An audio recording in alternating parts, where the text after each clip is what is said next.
For some time, I have been obsessed with getting lean.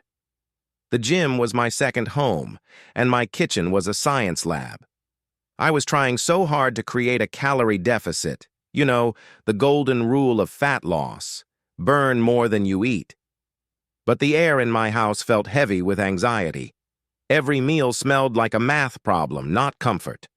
I was weighed down by perfectionism in dieting, meticulously tracking every gram of protein, carb, and fat. The vibe? Stressful. I felt like I was running in circles, never quite hitting my goal of sustainable fat loss. Everything changed when I faced a big moment. My annual physical was coming up, and I knew I needed to show progress, not just for my doctor, but for myself. I wanted body recomposition, to lose fat, not muscle, and protect my bone density while dieting. This wasn't just about looking good. It was about feeling strong and healthy for years to come. The pressure was on, and I realized my goal of losing fat, not muscle, had to be achieved. I tried everything. First, I went for an aggressive calorie deficit, slashing my intake by 700 to 800 calories a day. Bad move. My body rebelled, energy crashed, and I risked muscle loss.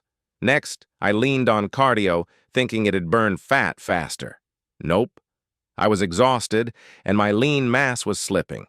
Then, I got hyper-focused on food labels, trusting the nutrition facts label to guide my calorie intake. But I quickly learned about the calorie label margin of error, up to 20% in some countries, per the FDA and FSANZ food labeling standards. A 200-calorie snack could be 240 or 160. I was working with educated guesses, not facts. My diet anxiety spiked and tracking fatigue set in. Nothing was working, and I kept hitting the same wall: inconsistency and frustration. One day, I stumbled across a game changer, a flexible dieting mindset. Instead of obsessing over perfection, I aimed for consistency over perfection. Here's what I did. Set a safe calorie deficit of 300 to 500 calories daily, based on my estimated maintenance calories. This was gentle enough to avoid aggressive calorie deficit risks like muscle loss. Prioritized protein intake for muscle preservation, about 1.6 to 2.2 grams per kilo of body weight daily, to feel satiated and support muscle retention. Incorporated resistance training while hitting the gym 3 to 4 times a week to send my body a clear signal. Keep the muscle, burn the fat. Embraced a range-based approach to calorie tracking, accepting the food label accuracy issues. If I aimed for 2,000 calories, I was okay with 1,900 to 2,100. Focused on sleep and recovery to support my energy balance and diet adaptation. Most importantly, I practiced patience. Slow weight loss, 0.5 to 1% of my body weight per week, was better than fast, unsustainable drops. I trusted weight loss trends over daily weight fluctuations. This fat loss strategy was like a breath of fresh air. The gym smelled of iron and effort, not failure. Meals tasted like fuel, not stress. As a result of this approach, I've never felt stronger or more confident. I achieved sustainable fat loss, dropping 10% body fat while protecting lean mass. My strength training kept my muscles intact and my energy levels soared. The psychological weight of diet anxiety lifted.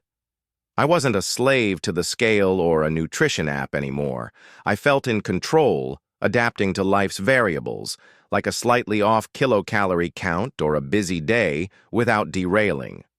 The vibe? Freedom. After this success, I knew I had to share it. Why? Because trusting the process, not the number, is a mindset that can help anyone. The psychological impact of tracking can be crushing, but a flexible dieting mindset makes fat loss approachable and sustainable. I want others to know that control versus adaptation isn't a battle. You can control what you can, adapt to the rest, and still win.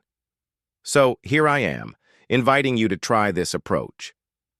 Let's lose fat, keep muscle, and enjoy the journey together. That's my story. If you're ready to create a calorie deficit that works for you, drop a comment, hit that like button, and subscribe for more.